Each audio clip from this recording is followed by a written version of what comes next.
કરવી છે આવા બ્રિજથી સાચવવાની છે જરૂર।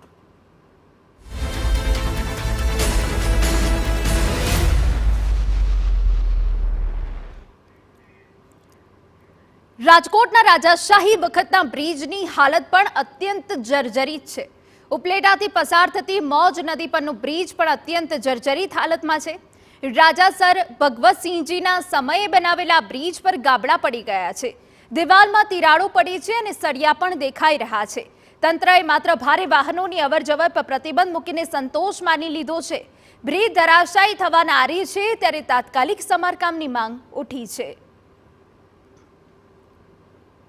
ઉપલેટા શહેરમાંથી મોટા વાહનોને જવા માટેનો જે રસ્તો છે એને સરકારે વિકલ્પ રૂપે નવો પુલ બનાવવો જોઈએ અને ન પુલ બને ત્યાં સુધી વર્તમાન જે પુલ છે એને રિનોવેશન કરી અને શરૂ કરવું જોઈએ। બાજુમાં જ રેલવેનો પુલ છે, રેલવેનો પુલ નવો બનાવવાને બદલે રેલવે તંત્રએ રિનોવેશન કરી અને એની માથેથી રેલવે પસાર કરી છે, તો આ પુલને પણ રિનોવેશન કરી અને એની ઉપરથી વાહનો પસાર કરવા જોઈએ। મોટી સંખ્યામાં ખેડૂતો ખેતરે જવા માટે આ બ્રિજનો ઉપયોગ કરતા હોય છે અને ઉપલેટાથી રાજકોટ તરફ જતા વાહન ચાલકોને બ્રિજ પરથી પસાર થતા અકસ્માતનો ભય રહેતો હોય છે। ત્યારે તાત્કાલિક ધોરણે બ્રિજનું સમારકામ કરાય જેથી અહીંથી પસાર થતા વાહનોને 5 કિલોમીટર દૂરથી ફરીને ન જવું પડે।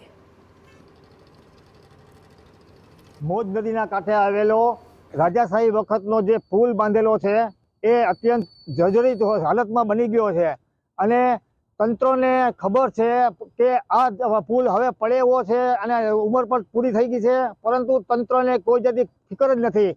કારણ કે જો આની અંદર હરેક જાતના વાહનો અને બસો ટ્રકો બધું ચાલતું હોય છે, પરંતુ આ પુલ ગમે ત્યારે પડી શકે એમ છે।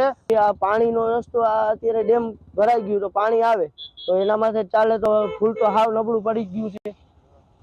પુલ તૂટી જશે, પુલ ભારે વાહન ચાલે તો તૂટી જ જાય ને, એટલે અત્યારે હાવ ફૂલ એટલે એમ કે અમને એવું લાગે કે આ તૂટશે તો અમારો રસ્તો બંધ થઈ જાય। અત્યારે પુલની હાલત કેવી છે? પુલની હાલત ફૂલ ગંભીર છે, તૂટવા માટે જ છે।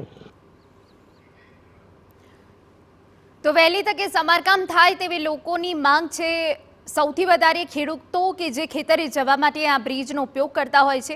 મોજ નદી પરના બ્રિજની આ દશા અમે આપને ટીવી સ્ક્રીન પર બતાવી રહ્યા છે કે જ્યાં બ્રિજ પર ખાડા પડી ગયા છે। ઉપલેટાથી રાજકોટ તરફ જતા લોકોમાં હવે ભયનો માહોલ પણ ફેલાયો છે। રાજાશાહી વખતનો આ બ્રિજ કે જે હાલ દયનીય હાલતમાં જોવા મળી રહ્યો છે।